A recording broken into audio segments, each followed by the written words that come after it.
Do you ever worry about your kids growing up and not wanting to leave home? Or maybe not being able to leave home? Maybe this isn't your situation, but you have a friend who has an adult child who just won't leave home. Well, we're going to talk about that today, and my guest is Bruce Sheridan, and he's written a fabulous new book called A Well-Launched Life: How Young People Can Live an Intentional, Fulfilling Life.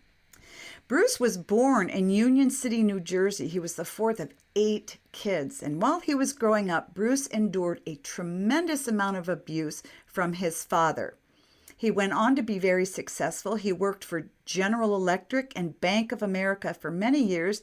And after he left, he became an entrepreneur and he started a coaching business. So if you need business coaching, he's your go-to guy. His story is inspiring, and he knows what he's talking about because Bruce, after having a tough childhood, went out and became very successful. Let's get to my interview with Bruce right now. Well, Bruce, I am so excited to talk to you about your book, A Well-Launched Life: How Young People Can Live an Intentional, Fulfilling Life. Thank you so much for coming on the podcast to talk about it. Thank you for having me. You have a remarkable story, and this book is packed with so much information, and it spans a long period of time. And I know we're not going to have the chance to talk about all of it, but I do want you to tell people, in the beginning of your book, you talk about the hard life, the hard beginnings. Can you dial back and tell us what life was like for you as a young person? And then, because I think that's important in how you got to writing this book. Yeah, sure. Well, I grew up in Union City, New Jersey. It's right across the river from Manhattan in New York City. And if you go online and Google, you'll find Union City and all the little cities around it. They are the most densely populated cities in the United States. Wow. And they have been for years. So that's how I grew up, very densely populated. My dad's dad was an abusive father, and then my father was an abusive father. So growing up in our household was terrifying. And then also living in the neighborhood we lived in was terrifying because I would have a fight at school or in the neighborhood almost every week or two. So just constantly you're in fear, but as a child, you're born into it and that's how you live. So you're not sure like, oh, this isn't normal. It is normal. So I just look back and think of how stressful that was. And my mom too, because my dad was physically and verbally abusive with me and my siblings and my mom as well. But I could tell back in those days, there was really no outlet for my mom. I felt like at least 5 times she was right on the edge of walking out with us, the children. And we would be saying, Mom, let's go. But as a mother, she knew there'd be no support. She would have no money. Where would she go with 6 kids? So it was pretty hard. She was stuck. She was stuck. Yes. So how long did this last? Did this last from the time you were very young till the time you left home? Yes. Or was this just a period of time, the abuse? No, it was, even years after I left home. My mom, I lived in Charlotte, North Carolina for 17 years. And one day, I'm out in the yard playing with my kids. I have 4 boys. And my mom pulls up. Like Charlotte is 15 hours, 10 hours from New York. And my mom pulls in the driveway. And I'm thinking, what in the world? So I rush over and she's crying so hard. We get in the house. She shows me she has a knot on her head that's split open. And I said, what happened? She goes, Dad punched me in the head. And I called the local police back in New Jersey because it was always like, don't say anything, don't do anything. I called the local police and Excuse me, who would say don't say anything or don't do anything? My mom would say that. So I called the local police where my dad's still back in Metro New York area. And I called the city police in the city we lived in. And I filed a report and they went to the house and told my dad, we're putting you on notice that if you ever strike your wife again, you will go to jail. So as far as I can tell, he never did strike her again. So that was, Did she go home? yeah, she did eventually. Yeah, she did. Yeah.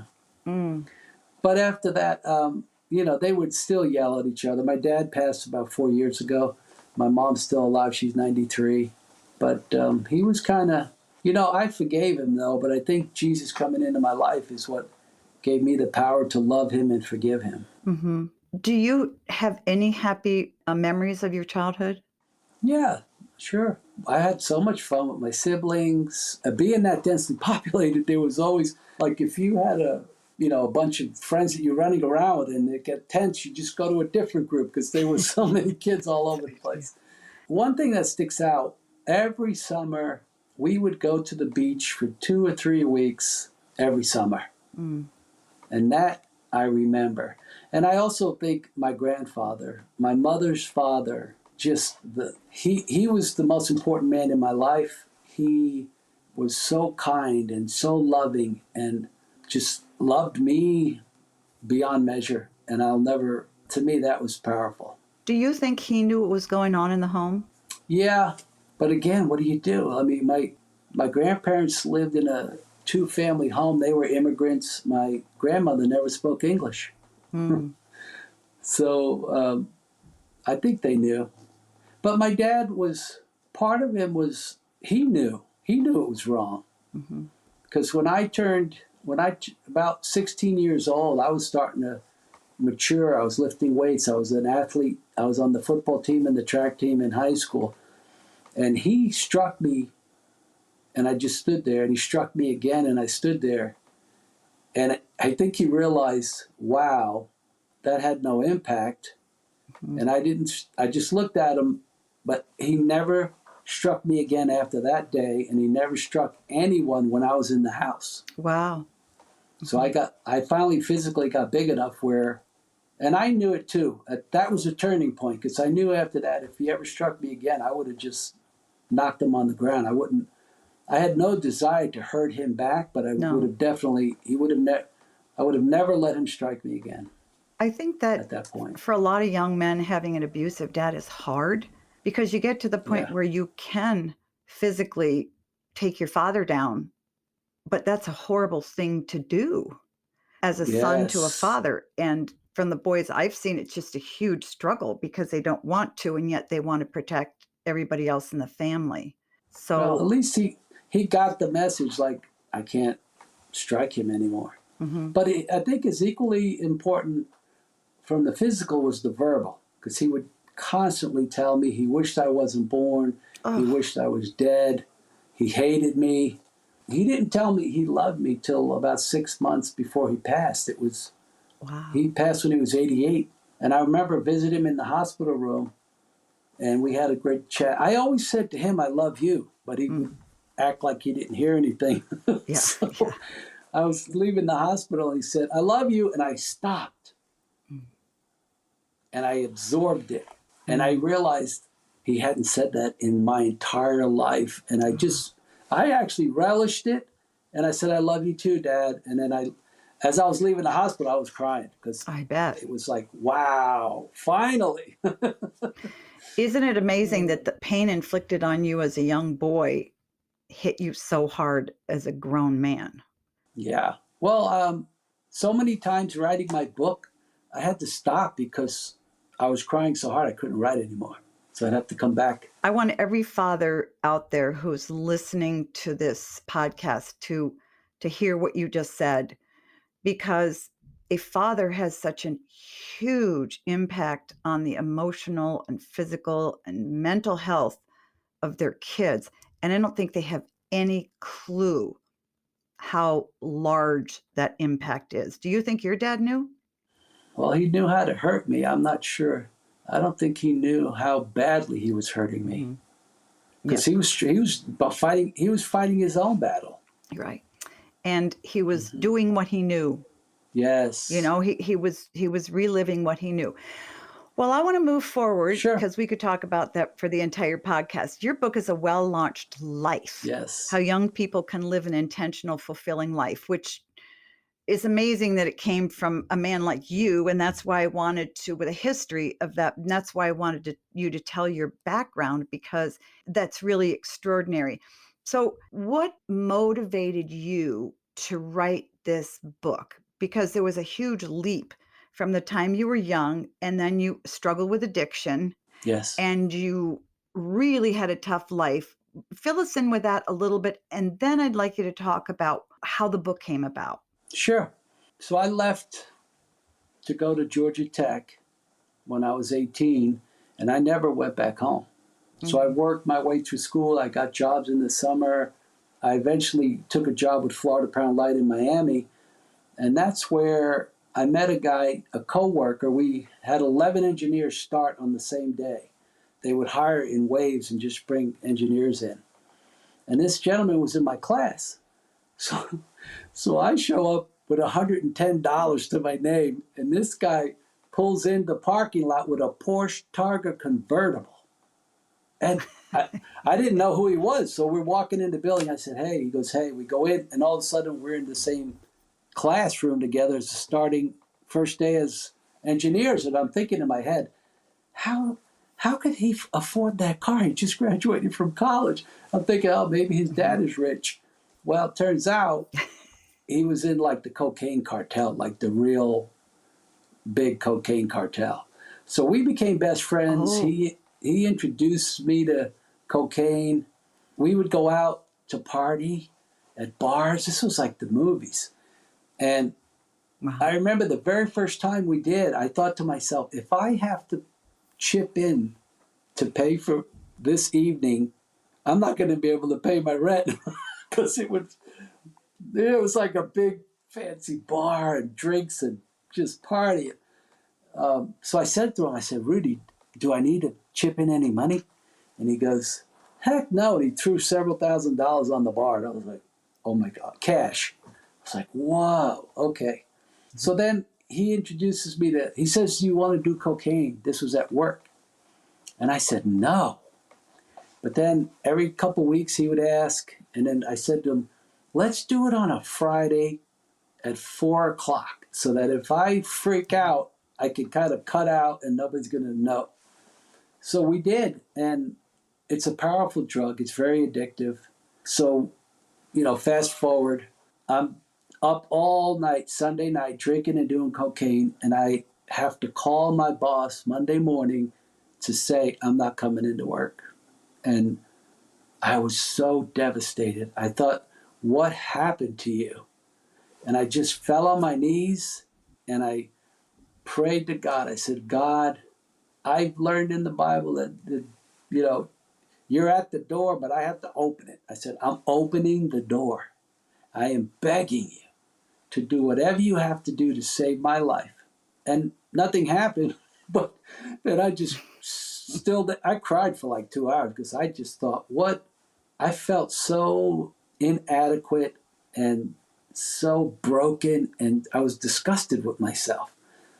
So about 2 or 3 weeks later, I go to my friend's house around the block from me, and if we were such good friends that I could just walk in the door, and it was open. I go flying in.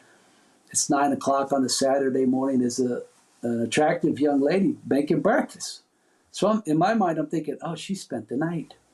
So I go, hey. She's like, hi, who are you? I'm like, who are you? So my buddy comes out of his bedroom around the back, and he's got his hair all messed up, coffee and a cigarette. He's like, I need your help.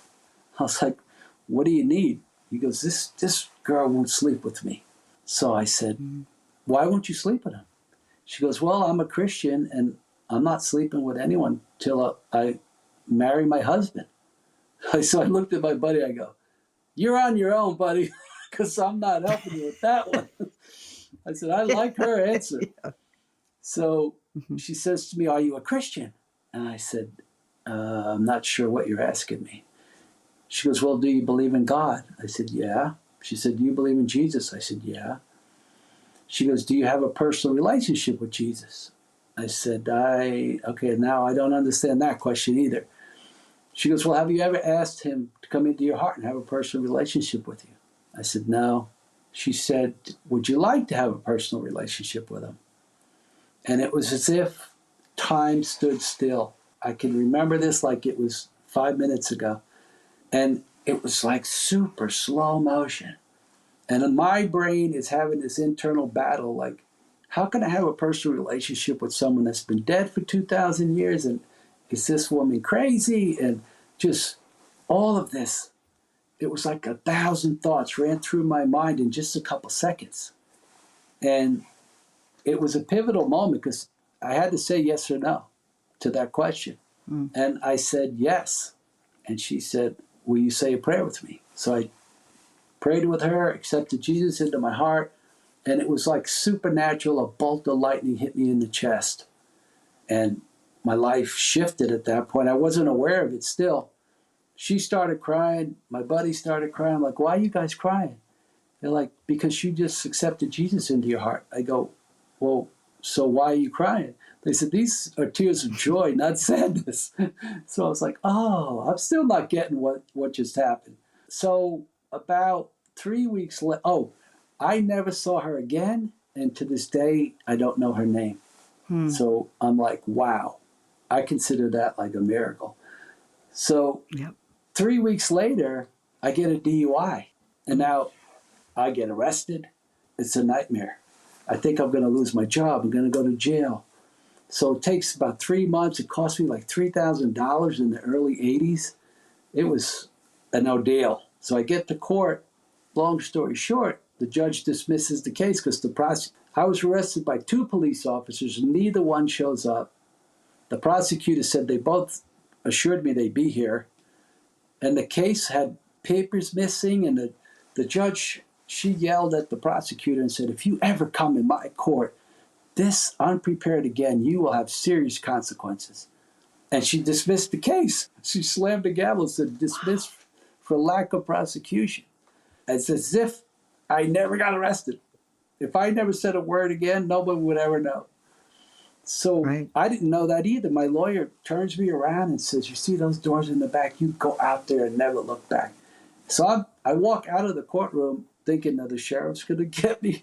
And then I walk out the front door. I'm standing on the stairs. I'm like waiting, no sheriffs. I get in my car and I just feel the Holy Spirit pouring over me. And I realized God answered my prayer. It took like 4 months, but I accepted Jesus from that young woman I never saw again. And it was as if I never got arrested, but I had to struggle with it for 3 months. I went to Alcoholics Anonymous and just racking my brain. How am I going to survive this? And then here I am sitting in my car, and it's as if it never happened. But God got me sober and Jesus in my heart, which I begged him to do whatever you had to do. It happened. I mean, if I tried to orchestrate that, you give me 1,000,000 attempts, I would never have gotten it right. The interesting thing is, as you're sitting here talking, I'm thinking, and you wrote a book called, A Well-Launched Life, but by what you're talking about, you weren't launching. No. So how did you get from there to the deeper knowledge of how a young person launches? Well, I mean, I was doing everything. I had a great job as an engineer. I was just functioning. I was raised Catholic. I left home at 18. I never went to church again. So after this, I started going to church. My friend who was the apartment I went to, he was a Baptist. So I started going to church Sunday morning, Sunday night, Wednesday night. I started teaching high school Bible study. I couldn't read enough of the Bible. It absolutely shifted my life 180 degrees. So now And how old are you at this point? How old are you? 25. I was 25 when that happened. So I look at that as a complete major milestone, because before I was just bouncing along, partying. Friday night at the end of work was party time, and just lost. I was lost. So I think that launching my life actually started that day I fell on my knees. Well, friends, I need to take a quick break, but don't go anywhere. I'll be right back. I hope you're enjoying my conversation with Bruce Sheridan. I am learning so much. Honestly and truly, I have been very concerned because over the past 20 years, I've seen a number of my patients grow into their adult years and have a really hard time leaving home. So, this interview is particularly intriguing to me. Let's get back to my interview with Bruce Sheridan. You also, talk about sort of figuring out where your life is going and what is the Yes. purpose of your life. How did you put all that together? Because I think a lot of people in their 20s don't know what the purpose of their life is. They don't know Hmm. where they're going and they're just sort of grabbing at things. And I see that, and a lot of parents will struggle with this, sort of say, my son or daughter's in their 20s. They're trying different things. They don't know where to go. They don't know what they're good at. So, how, through your own navigation of that, how would you help a person in their 20s? Or how should parents help their kids in their 20s find their purpose, find where their life is going the way you found it? Yes. I'm not sure I found it immediately. And this is another interesting piece. So I came out of school as an engineer. I went to Florida Power and Light. My first 2 years was strictly engineering. But then our CEO went to Japan and saw an electric company there that was performing light years better than we were. So he came back and he said, "We need to do this." And we had Japanese counselors come over every quarter. And I don't know how, at 25, I got picked to run that for the Miami division, which was by far the largest division at Florida Power and Light. So here I am, a 25-year-old in this room with 40, 50-year-old leaders. And I'm like, what is going on? So listening to these counselors, I start applying, how do you set a strategic plan and a vision? And how do you solve problems at the root cause? How do you measure your progress? So that's what I started doing at age 25. But now, like, fast forward almost 40 years, I've been coaching leadership teams in large corporations and small businesses for almost 40 years. So 6 years ago, my son graduated college, and he exactly what you said. I said to him, "Hey, what do you want to do?" "I don't know." "Well, what is your dream?" "I don't know."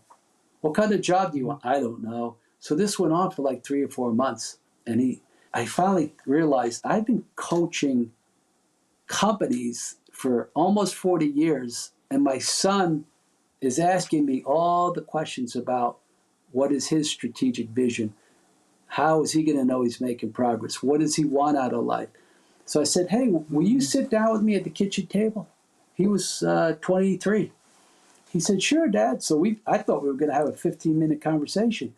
We sat down at the kitchen table and built an Excel spreadsheet. We were there for 4 hours, and Wow. it felt like 15 minutes. That's how engaged we were. And I Hmm. built this Excel spreadsheet with God, family, career, and budget. And when we were Hmm. done, he stood up and said, "Dad, you have no idea how much this would help my friends." Wow. Boom. That was 6 years ago. And I started Life Compass, and I started coaching young adults personally. So and then I just released the book March of last year. So it's been out 1 year. But my dream is to teach other adults how to coach young adults. The book is a blueprint. To me, the process is 4 steps.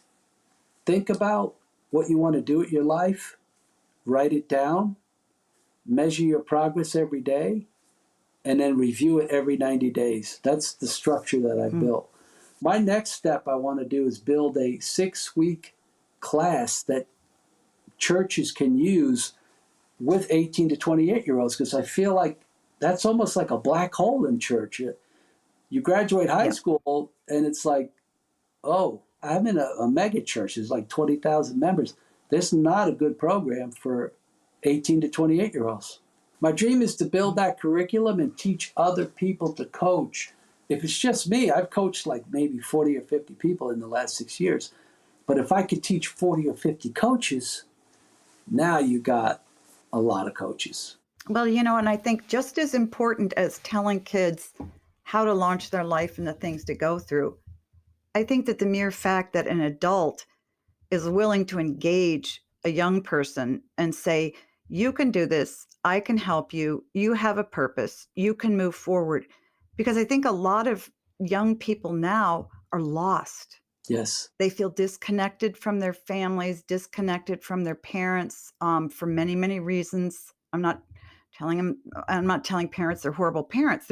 It's the culture. Our culture pulls young people away from important relationships. And I think that's the root of a lot of the emotional struggles kids are having. But there's so many parents who have 20 somethings that are scratching their head saying, I just don't know what to do.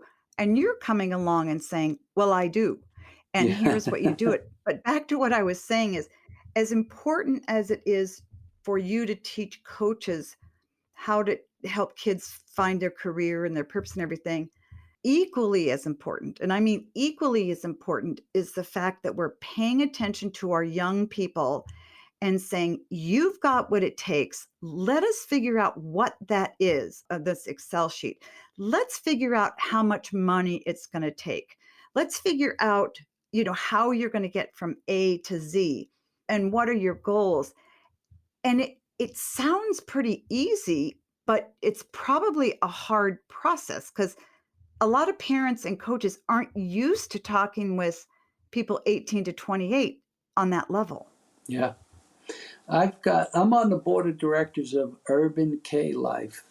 It's urbanklife.com if you're interested in looking at it. It's an inner city Mhm. group in St. Louis where we help high school kids.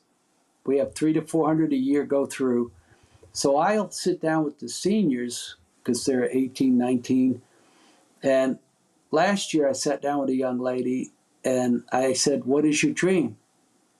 And, this is where my 40 years of coaching comes in. I will ask that question. And if we have to sit there in silence for 5 minutes, I'll sit there. If you don't have coaching experience, 5 seconds of silence, you feel like you have to interrupt the silence and say something. I can tell they're thinking, and I just let them Mhm. go. And I'll wait till they start talking. And she said, "Oh, I want to be a chef." And I said, Hmm. "Okay." I said, "All right. So, do you want to have a restaurant in St. Louis?" She goes, "No. I want to travel around the world." Now we're talking inner city. The stories I get from these young people, I don't know how they pick themselves up every day. It's a rough Mhm. neighborhood. People are murdered there. I coached 5 boys last year, and only one of them had a dad who was a drug addict that the son had to come home from school, find his dad, and drag him home and take care of his dad. So I'm thinking, Mm-mm-mm. okay, 4 of them that didn't have a dad, you're probably worse off than them because you got to be the dad to your drug addicted father. It was so. Mhm. Getting back to my point, she told one of the counselors after we did our first. I try to meet with them for like 90 minutes. I think that's enough. Like you can only absorb so much. So I think 90 minutes is a perfect amount of time. She said to the counselor, "Please tell Mr. Sheridan that I never even considered that it was okay for me to dream." Because we were talking about, I was telling her, yeah, you could go all over the world and test food and come back with ideas. And she was like, really? I'm like, yes, let's put that down as your Mhm. dream. And I wrote her dream on the whiteboard, travel around the world, learning various foods and bringing those back and making recipes. And she told the counselor, please tell him I never thought I could dream and think about my life that way. She said, it just never entered my mind. And I am so grateful that I talked to him. Wow. Well, and there you go. You're helping her sort of say, do you have a dream? It's Mm-hmm. okay to think about the dream. It's okay to act on that dream. You're important. You mean Yes. something. You can do this. And I think Yes. coming from a man, I'm not saying you're old, you're my age-ish, but a more mature person, I think it carries more weight. We only have a few minutes left. I want Sure. you to talk to dads out there and what Mm. dads can do to help their kids. Let's say a dad has a 12-year-old or a 15-year-old. What do they need to do now to help their sons and daughters? Well, I don't know when I saw it, but I saw this data once that said, I don't know how they even studied it, but they said that dads were spending 5 minutes on average, 5 minutes a week in a dialogue with their children. And I thought to myself, so I started paying attention after I read that. And I started to realize, oh my gosh, it's crazy. So I intentionally, because I was working, I was at Bank of America in a leadership role. I'm out of town for weeks at a time, and I'm working all hours. Some days I would leave before the kids get up and get home, and they're already in bed. I made it a point to spend time one-on-one having a look them in the eye conversation with my children. I just made sure I'm not going to be a statistic where I only talk to them 5 minutes in a week. That to me is so unbelievable that's the state that we were in.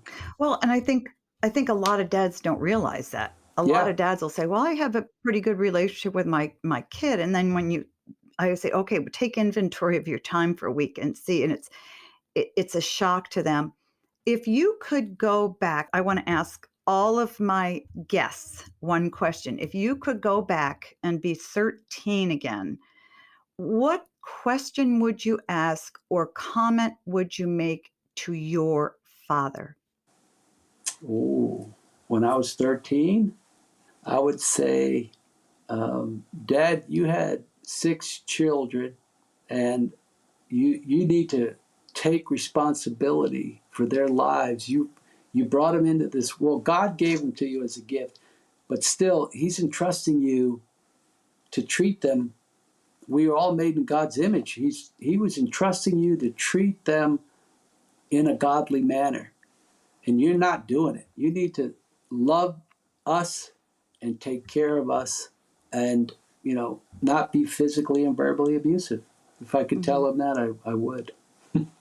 Well, I appreciate that because obviously we have a very different perspective as adults looking back. But I think to think about, because as a parent, as a father, if you had a 13-year-old, you would want to know what that 13-year-old wants from you or what question they would ask. And so we only learn that by asking ourselves as we get older.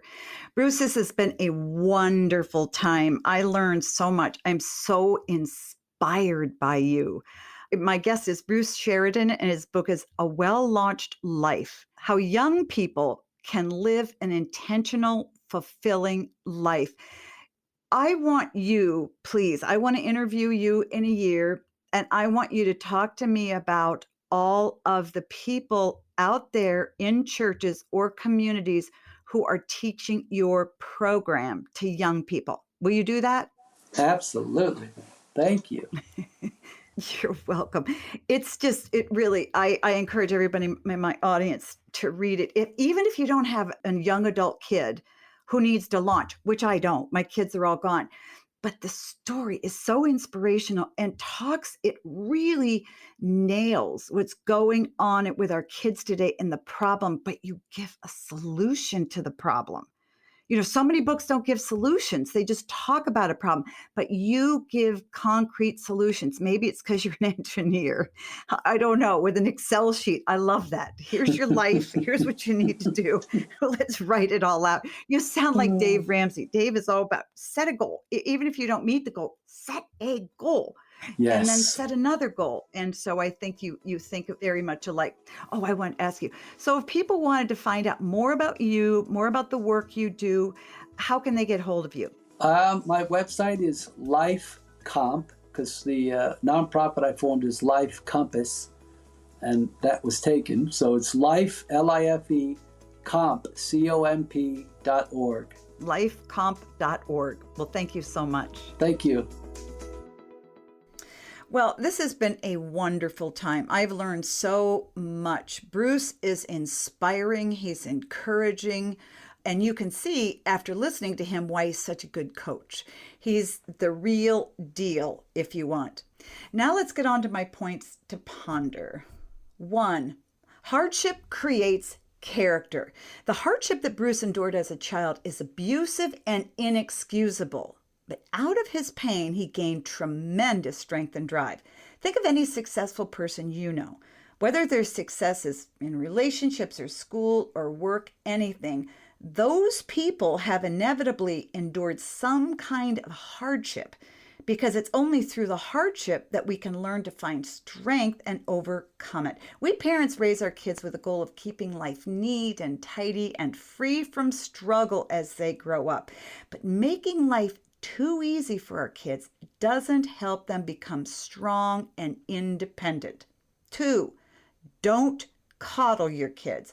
Many adult kids don't want to leave home because they feel that they don't have to. Everything they want or need is supplied for them. Why should they change?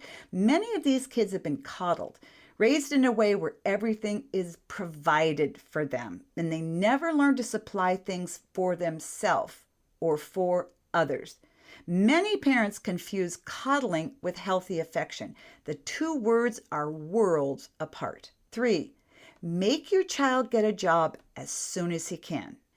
I'm talking about getting a job in your early teens or even preteens. When your child's old enough to work, he should get to it. He doesn't necessarily need a full-time job, but when he can start mowing the lawn or babysitting, get your kids out there working so they know how to work hard and how to manage money.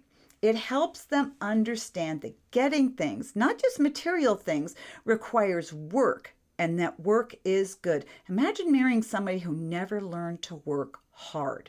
You would have a miserable marriage and probably be financially poor. So don't set your kids up for this. Help them find even a small job when they're done. They can start by doing chores around the house and eventually move into paid jobs, even when they're young. I'd like to thank my guest, Bruce Sheridan, for sharing his wisdom and his heart and his story with us. This is going to be very hard to talk about. I strongly encourage you to follow Bruce by going to orgcompassinc.com. That's orgcompassinc.com. Or you can just Google him, Bruce Sheridan. Now let's review my points to ponder. 1, hardship creates character. 2, don't coddle your kids. And 3, make your child get a job as soon as he can. So if you want to know anything about coaching or business or helping your kids launch when they get to be adults, check out Bruce's work. Remember, that's orgcompassinc.com. And if you need encouragement or answers to any of your questions, please go to my website, meekerparenting.com. I have courses, tips, and blogs designed to help you get through this tough job called parenting. And if you know a dad who needs encouragement, while you're there, check out my brand new course, Strong Fathers, Strong Daughters Masterclass.